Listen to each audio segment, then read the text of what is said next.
Okay, so itong media release is a manifesto coming from DBS Saraol Confederation. And before I read it, we are proud and happy to announce that sa inventory natin, patingnan yung cake, natatay ko muna. Sa inventory natin, meron na tayong mga around 281 different groups all over the country and even OFW groups in 28 countries na kasama natin, no? But we will not stop there kasi what we want is paramihin pa natin yung mga grupo. And I am really very happy na nangyari itong event na ito ngayon. I'm really very thankful. In fact, may family day sa anak ko ngayon kasi nag-graduation yung anak ko. Pero sabi ko sa kanila, pwedeng pagpaliban muna natin. Kasi itong grupo na ito, I am very proud to have you here. Sobrang proud ako na nandito kayo. Hindi nyo lang alam. Hindi naman yung maliit ko minsan tumatayo. Kasi nakikita ko yung sobrang pagmamahal ng mga tao pala kay Tatay Digong. Totoo ba? Yes! Sobra, no?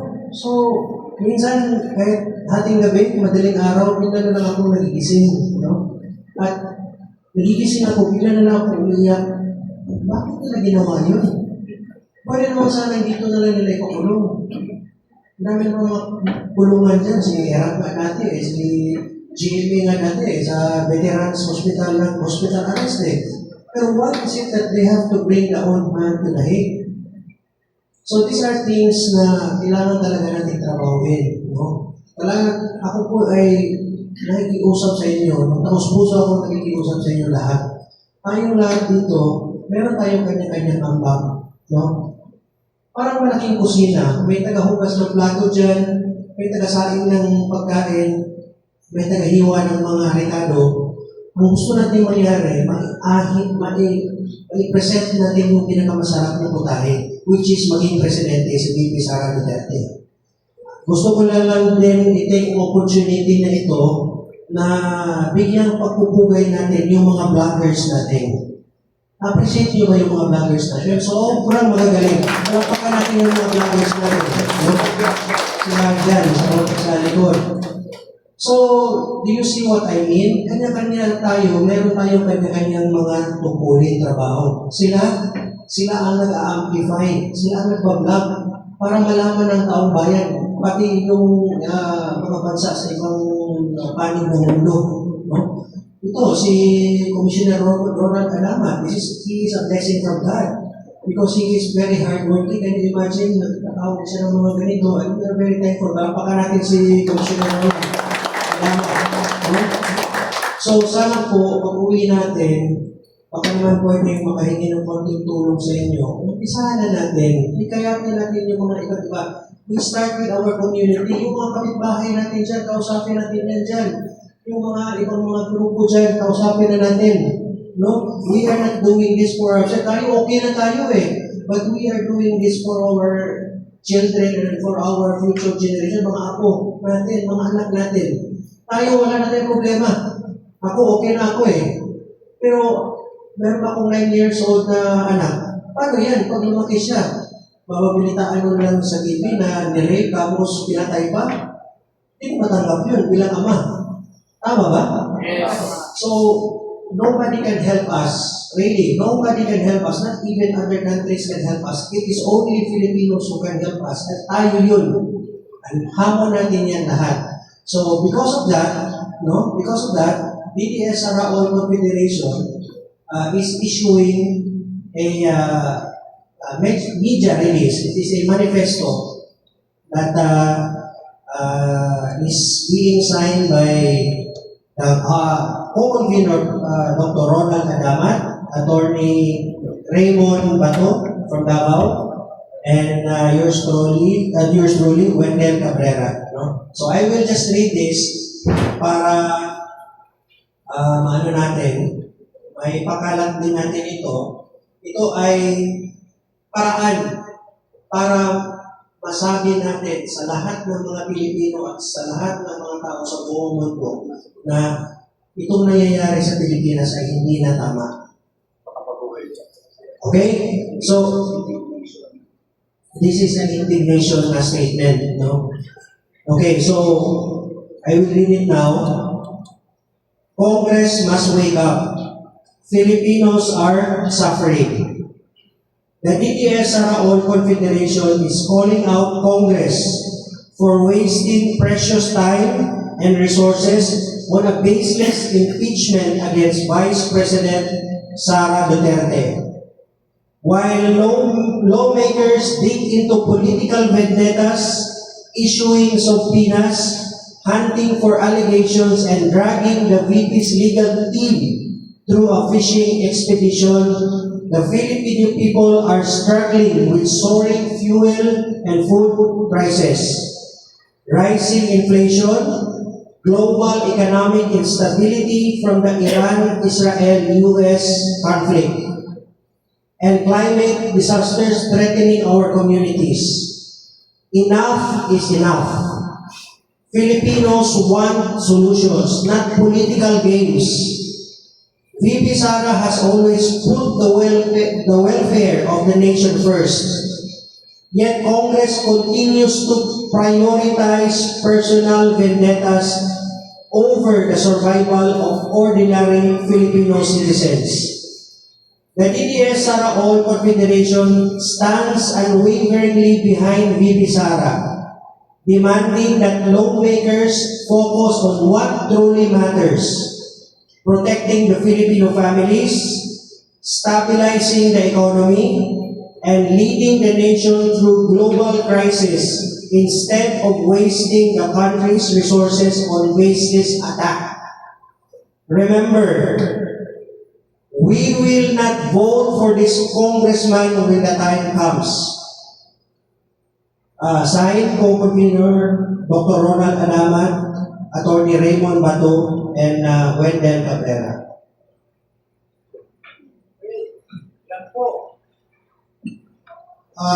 Maliwanag, di ba? Maliwanag at sa pamamagitan ng DDS Saraol, against tayo sa ginagawa nila sa Kongreso, sa House of Representatives, particularly the Committee on Justice. Tulad ng naibanggit ko at yung naibanggit din yan, papitin na yan yung impeachment samantala ang laki ng problema pinaharap ng bansa ngayon. Ang pinakamasakit dito, wala man lang ginagawa yung presidente para sabihin, itigil yan.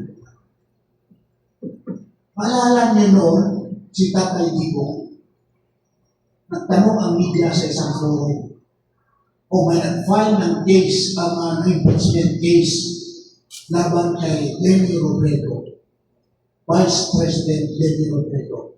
At the time, Vice President Lenny Robredo attacking the policies of Tatay Digong left and right. Anong sagot ni Tatay Digong? No! No way! You should not do that. She is elected by the Filipino people, and why do you have to impeach her? Napakadami pang problema ng bansa. Allow her to criticize me. Yan ang sabi niya. Ganon katindi ang political will at ang puso ni Tatay Digong. Ngayon, anong nangyari? Anong ginawa nila? O may moro-morong impeachment laban sa ating presidente. Anong ginawa ng Committee on Justice ng House? Wala. Pinagkaisahan nila, no, ano yun?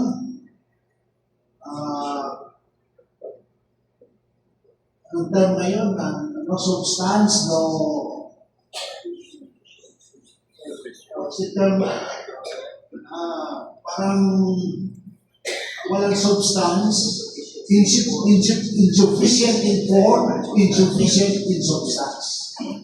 Automatic yun. Dalawa lang yata nag-oppose doon.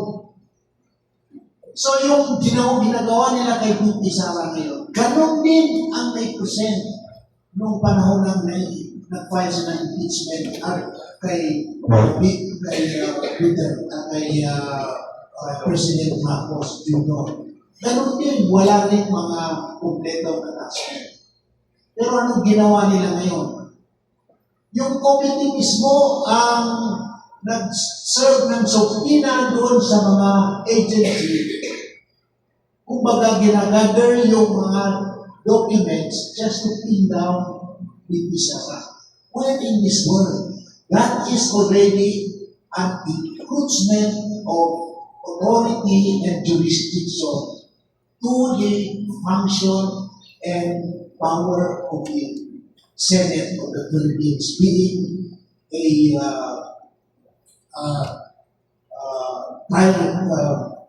what do we call that? This trial judge or being the judges in the articles of impeachment. Dapat doon na sa Senado yan, doon na sana. Kaya nag-file na sa Supreme Court ng petition of certiorari or certiorari and prohibition. So, ganun katinti. Kaya hindi natin pwede, we cannot close our eyes under these circumstances. So, ako'y natutuwa na sa grupo natin ay despite this crisis, ganyan ginagawa nila ang kay VP Sara, nandito tayo, naninindigan tayo. Baka kung alanganin yung paninindigan natin, mahirapan tayo, ma-identify tayo, tutulungan natin baka ma-impeach. Pero ang DDS Sara Hall, kasama ng mga affiliate organizations, impeach o hindi ma-impeach, sana Duterte tayo for 2000. Okay? Okay? 10 seconds lang. Ibaba naman yan. Pwede ba nagkagan? 15. Pwede ba tayong magkasundo ngayong lahat ngayon? Kasi di ba doon sa bandang huli ng statement, meron po nakalagay na hindi natin iboboto. Pwede ba tayong magkasundo na gawin nating battle cry, na yung mga congressman sa sarili niyong mga lugar, kanya-kanyang lugar natin, meron tayong mga congressman, di ba? Hindi natin iboboto ang mga congressman na pipirma sa impeachment ni Sara. Pwede ba yun? Yes! Kasi ngayon, ang impeachment complaint nasa House Committee on Justice pa. Pagkatapos niyan, pag makalusot doon, ibabato doon sa plenary. Kung saan silang lahat doon, boboto sila kung itatransmit ba yun sa Senate o hindi. Doon pa lang sa plenary, pag silang lahat doon, makikita na natin kung sino doon ang boboto, kung pipirma, at sino hindi. So ngayon pa lang, ipakita na natin sa mga congressman natin, sa kanya-kanyang mga lugar natin, na tayo ay tutol sa impeachment complaint na yan. Pwede? Pwede gawin? Okay, maraming salamat po. Thank you very much. Bago tayo mag-celebrate ng konti, siguro gusto ko parang sabihin sa inyo, kami ni Dr. Wendell ay appointee ni Tatay ko. Ako, subject siya sa Malacanang. Subject, noong 2016, ako yung second appointee niya. So I served Ched since 2016 at nag-end ang term ko ng February 17 last year. So I served Ched for 8.5 years. So ako'y natutuwa at pinagmamalaki ko na marami naman tayo na sa komisyon natin.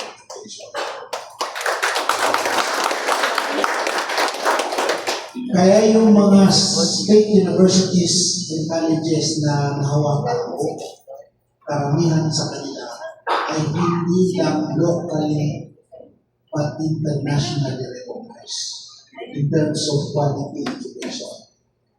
You can check that, the record. In fact, Sa lahat ng mga commissioners na nag-end ang term, ako lang yung binigyan nila ng STD update dahil sa nagawa natin sa check. So, pinagmamalaki ko yan at hindi ko pinahiya ang binigay na kapangyarihan sa akin ni Tatay ko.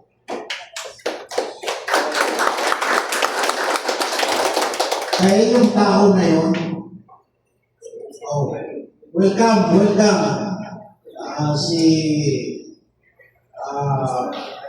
The news of DDS Saraon ng Imperial. Halika.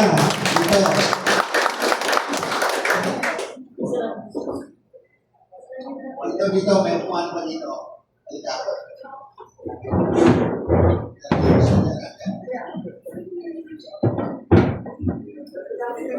Very good. Nakahabol ka. Sorry, galing ako sa living. Ano nangyari sa Therapy. therapy? Okay. Konting ina. So, patapos na kami, pero at least mamaya, magbigyan ka namin ng isang oras.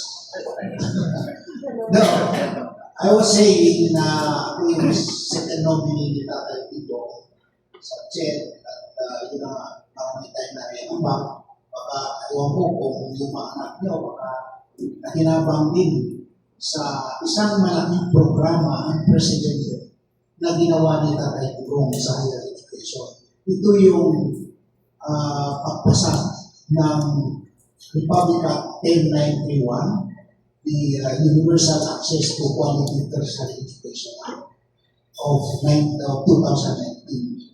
2018, free and tuition, pero nung naipasa yung Republic Act 10931,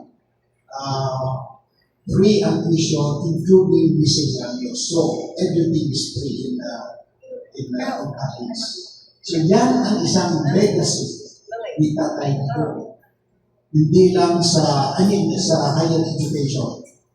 Sa Southeast Asia, dalawa lang ang bansa na may free tertiary education. Brunei at ang Philippines. At mangilan-ilan lang din ang bansa sa buong mundo, karamihan ng mga bansa sa Europa, Germany, for example, pero hindi pa full. Tayo lang yung full. Miscellaneous, may scholarship pa, tulong-tulong, PES. Kaya kung may mga anak kayo na hindi makapasa, hindi makapasok sa college, baka pwede pa rin ako makapasok. Dahil hanggang ngayon naman, kaibigan pa natin yung mga presidente ng mga state universities and colleges. So, ang dami ginawa ni Tatay ko. Alam natin na infrastructures, yung big. Tinanin niyo yung mga skyways na yan, etc., airport, etc. Siya nagsimula ng subway na yan, etc.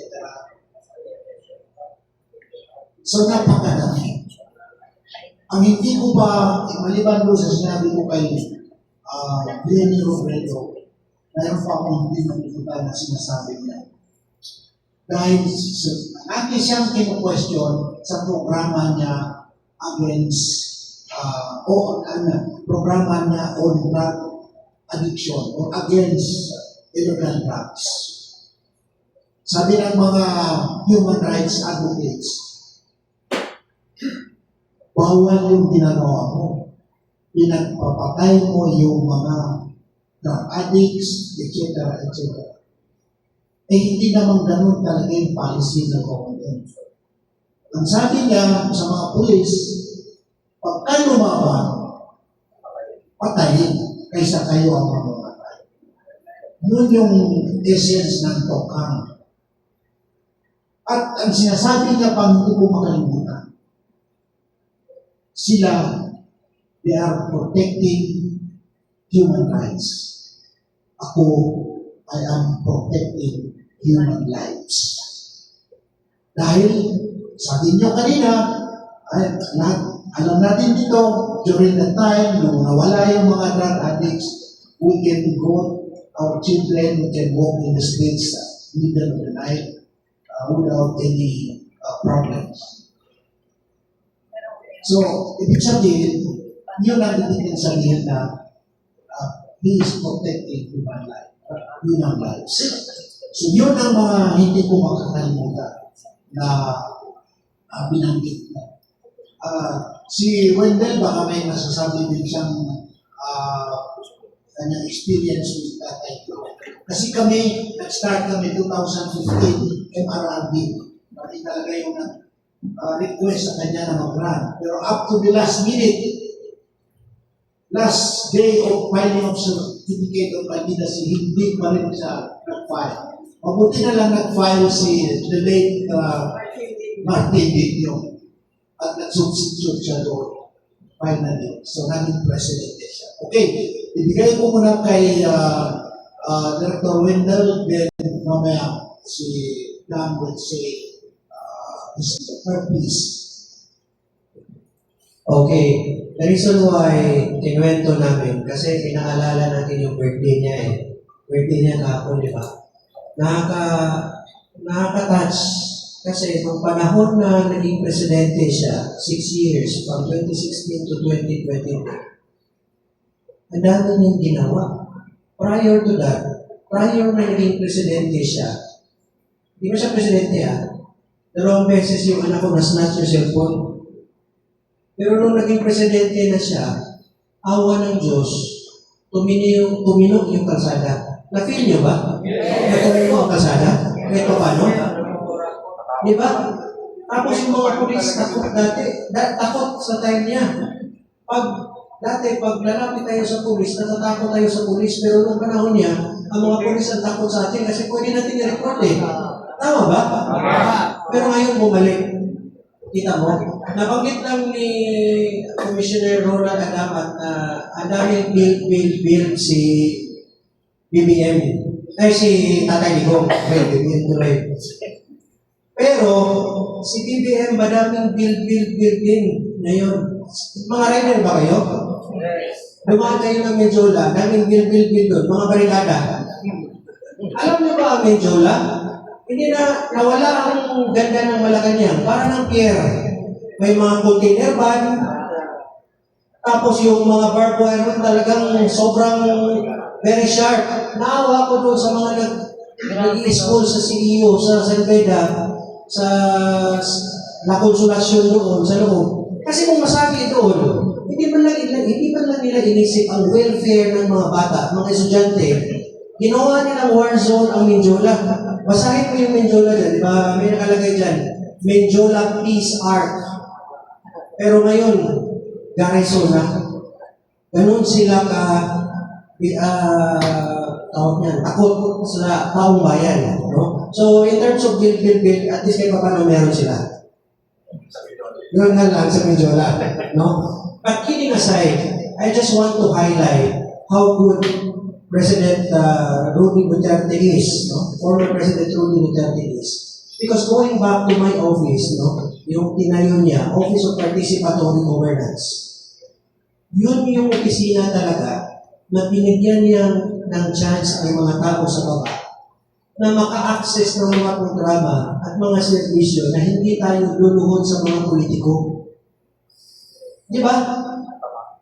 Ngayon kasi, kailangan mo muna maging kaibigan si Kapitan, si Chairman.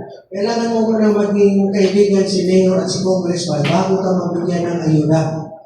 Ng AX, TUPAR, ano pa ng mga pangalan yan, AKAP, kung ano-ano. Kung hindi ka nila tropa, hindi ka bibigyan. Pero sa panahon ni Tatay Digong, I remember very well, isa sa pinakaunang araw ko nung nagtrabaho ako doon, pinadala niya kami sa Rojas City Capiz, lugar ni Marojas. Di ba, ang kalaban niya dati na may queen, si Marojas yun, 2016, sa Dilawan. Sabi niya, pumunta kayo ng Rojas City Capiz at mamigay kayo doon ng mga programa. Huwag kayong pumili. Kahit bumoto sa akin o hindi bumoto, bigyan, tulungan lahat. Tama Tama ba yung ginawa niya? Lapakan natin si Nanay Nico. Lapakan natin. Yun ang nakita ko sa kanya na talagang may puso talaga siya para sa mga Pilipino. Kung you imagine, nagpunta kami doon, natakot na kami. Kasi hindi natin ito teritoryo. Pero sabi niya, pagpunta kayo doon at mamigay kayo doon ng mga programa at servisyo. Nasyak ang mga tao doon kasi akala nila hindi na sila babalikan doon, hindi na sila kakalingain, hindi na sila tutulungan. Pero they were wrong because Tatay Digong hindi nag-iingkip ng galit. So, ang dami ko pa sanang pwedeng sabihin pero we want to blow the candle and perhaps listen to a message from Ms. Dal, one of our very hardworking leader natin. Siya yung national chair ng Pinoy para sa Bayan under DDS Araon Confederation. So, yun nga, sabi ko kanina, sana sama-sama tayo. Hindi namin kaya ni Commissioner Ronald, kami nila ni Bishop, nila ni Sir. Hindi namin kaya kung wala kayo. Maniwala kayo sa amin, ang lakas na sa inyo lahat. Kailangan talaga natin magtulungan. We need to show to this bangag government. We need to show to this walang kwentang gobyerno na ang tunay na lakas ng Pilipinas, hindi dyan sa loob ng Malacanang, kundi nasa atin. So maraming salamat sa pagdalo nyo dito araw na ito at sana magkita-kita ulit tayo. Okay, can we now listen to the message of Ms. Dam Imperial? Good afternoon, everyone. I have only 3 stories to share. Kung mag-share pa ako ng marami ako dito dahil may ilang buwan. The first story is yung Marawi Seeds. So, at dami po, we are members of MRD and ECC, hawak ko po ang social services. So, na-task po ako to collect relief goods.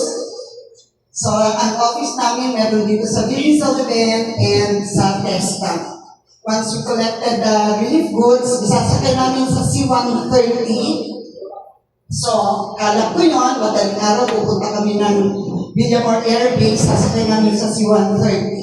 Pagbaba namin doon sa Lagindingan Airport, may darating ng escort sa amin at nagulat pa ako at first kasi parang kanyon. So sabi ko, please, ito sa mga volunteers. I would like to request yung private lang na van, it's okay with us. Tapos yung siguro mga relief goods, dahil marami, it consists of dalawang C-130, so kailangan talaga army trucks. So we use those. I was so lucky, talagang that time umiyak ako when I saw PRRD, isipin ninyo, isang president ng Pilipinas nasa war zone. Pumunta po talaga siya, personal sa Marawi. Doon ko nakita na this is the man of action.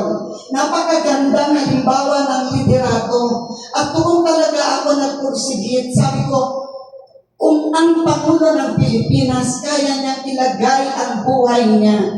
Sino naman tayo na hindi tayo pwedeng voluntaryong tumulong sa mga kababayan natin? When we distributed the relief goods, kwento ko po sa inyo, yung lupa, mararamdaman mo talaga tumadagong doon.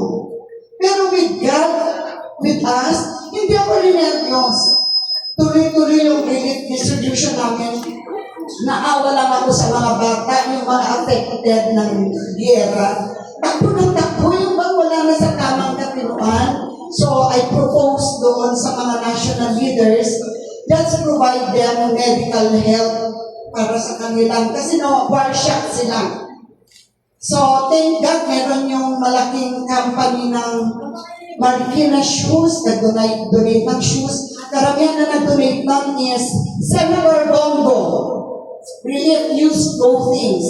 Ang dami po, yung Coca-Cola, they donated mga bottles of goods. Marami, at that time, marami tayong kababayan na tumulong during the siege, during the gera. Pabalik-balik po ako doon. Ang family ko, my husband there, my daughter, umiyak, nagluluhod na, Mami, no. Kalaban mo, terorista.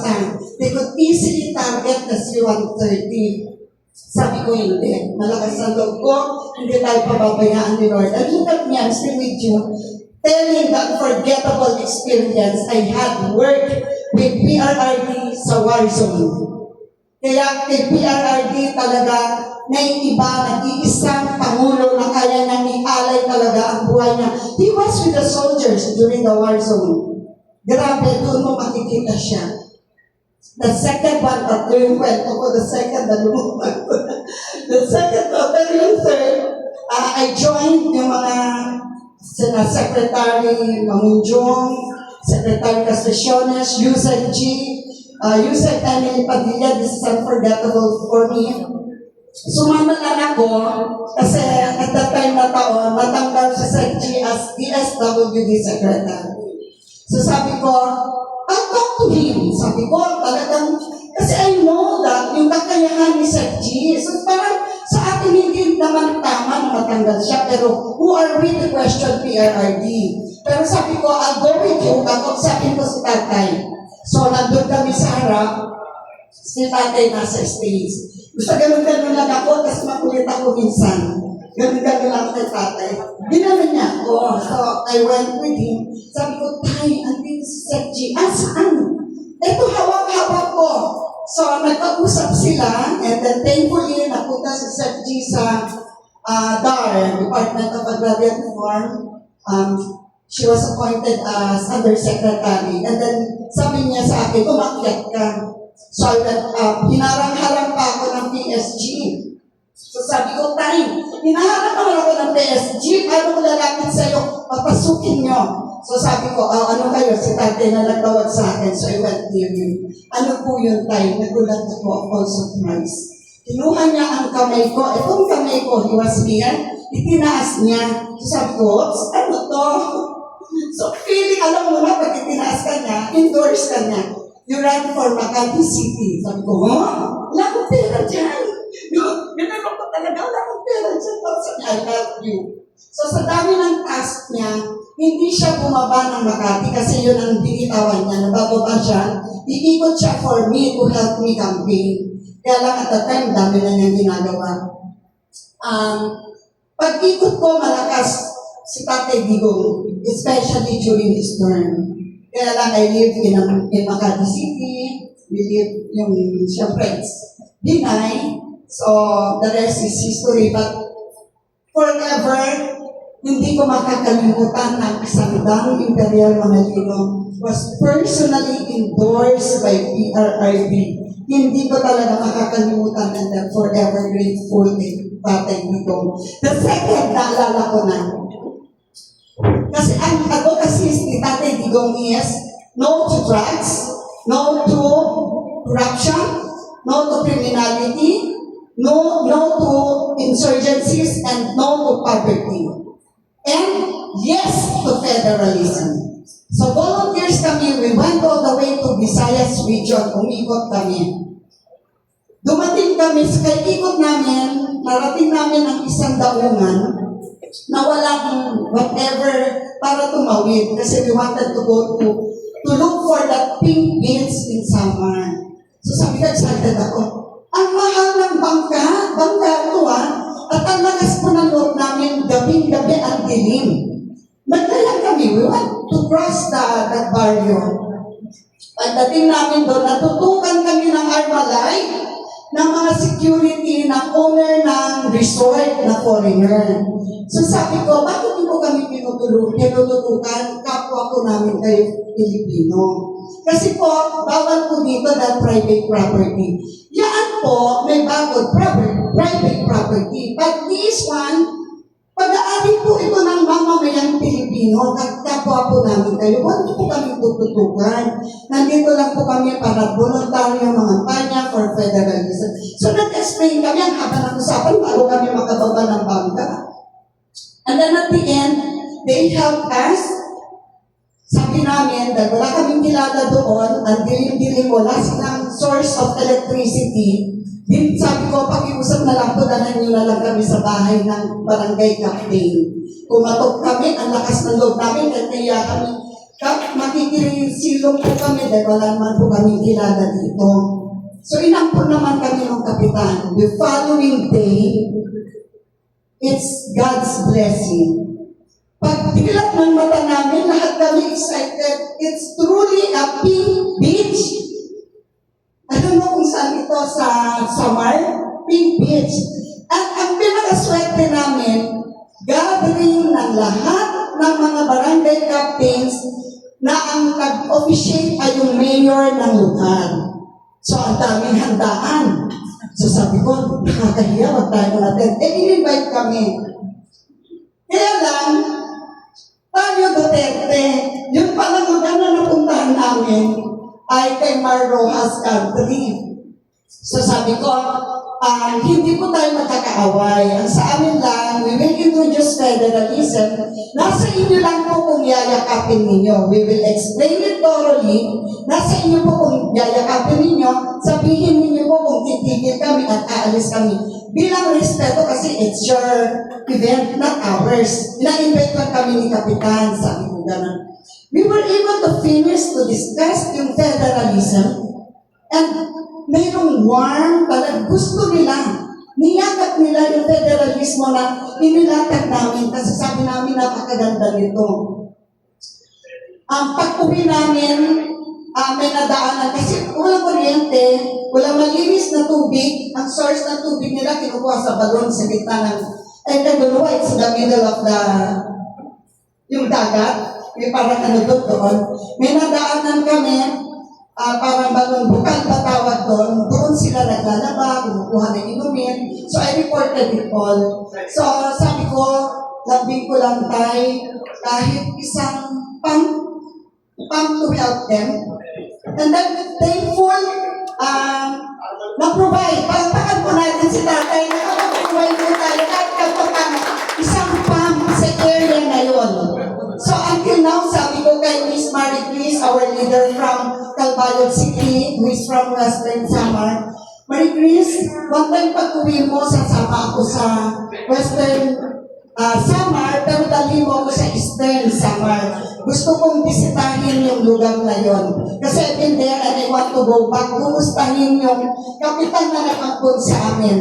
So, tatlo lang po may share. Ang dami pong magagandang stories to share during the term of Tatay Digong. And I'm so lucky, we were also lucky na nakatrabaho namin even in my own little ways as a volunteer. Hawak ko po na ng social services. Tapos, nagkaiwalay na kami. They are with the national ng DDS Saraol. Ako naman sa Inday para sa Bayan. Then when I went to Cebu, I invited ko Madama to join. Sabi niya, what if I'll create the BIPSD? So I encourage him. So it's also part of the DDS Saraol under the convener of Davao City Councilor Danilo Dayanhiran. Ayan, palakpakan po natin si Constantino Dayanhiran. Dito po siya. Nagsulong itong pagsuporta sa ating mahal na Vice President Inday Sara Duterte na walang tigil na kaliwat kanan ang paglatag nila ng ano naman natin ang totoo. May ginahabol nila millions. 19 trillions na po! Nasaan ang 19 trillions na nasa kamay nila? Dapat yun ang pini-question nila. At dapat pini-question nila yung mga inilatag ng 18 Marines. Si Banga, yung anak, si Tambaluslos. Dapat yun ang pini-question ng NBI, hindi yung 18 Marines. So sabi ko, anong nangyayari sa ating gobyerno? Alam natin lahat, tahimik tayo. Pero with God, alam niyo, there's really divine intervention. Una, bumaha. Inilatag, pinakita sa atin ang flood control project. Nagtanungan tayo lahat. Ngayon, hindi natin pinagdasal, pero nakita nyo, nagpayatan na yung dati ang pataba. Ngayon, may sakit na si Banga. Kaya dapat habang may time, pagsisihan na niya bago siya kuminan kung sino man. Diba? Kaya let's all pray, wag po tayo tumigil ng pagdasal si Tatay Digong na makauwi siya ng safe, na buhay, dahil alam naman natin lahat, talagang pwersahan, kinidnap siya papunta sa The Hague. Saan ka nakakita? Inarrest ko ng warrant of arrest. Nasa cellular lang yung warrant of arrest na until now wala pang pinapakita. We were there. 7 a.m. sa Villamor Air Base. Nasa likod na, nasa buktot ako ni Senator Bong, sigaw ako ng sigaw. Kasi nasabi ko, treat the president very well. Kasi grabe pababastos nila kay Tatay Digong. Hindi lang bastos kay Tatay Digong, sa ating mamamayang Pilipino. Sana huwag natin hayaan na pagpatuloy nilang gawin ito. And we're praying, hindi niya matatapos ang term. We're hoping for that na hindi na matapos ang term. Kasi pag natapos, ano na tayo mga? Ongoing ang gera sa Middle East, sa Iran and US. Here we are, binubuklat pa rin yung impeachment ni PP. Diba? Dapat tinutulungan na nila tayo kasi may problema tayo parating. Maubusan tayo ng langis. Pag walang kuryente, paano na tayo? Diba dapat yun ang mga concerns niya? Jesus Christ, let's pray. At kung ano man ang sabihin ng mga leaders natin on how we will move, magkaisa po tayo. Yesterday, I was in SB Park, kasama ko si General Esperon and si Kong Mike Defensor that we traveled. Lumipat kami doon sa kabila naman, headed by Mike Su. Maganda rin yung gano'n, hiwalay para makita na marami tayong galawan. You were in Pampanga, ikaw naman ganito nasaan ka? Ay, kasama pa kita, na-late ako. Kasi morning, bago pumunta Batasan, nag-therapy ako. May therapy po ako kasi, galaw daw po ako.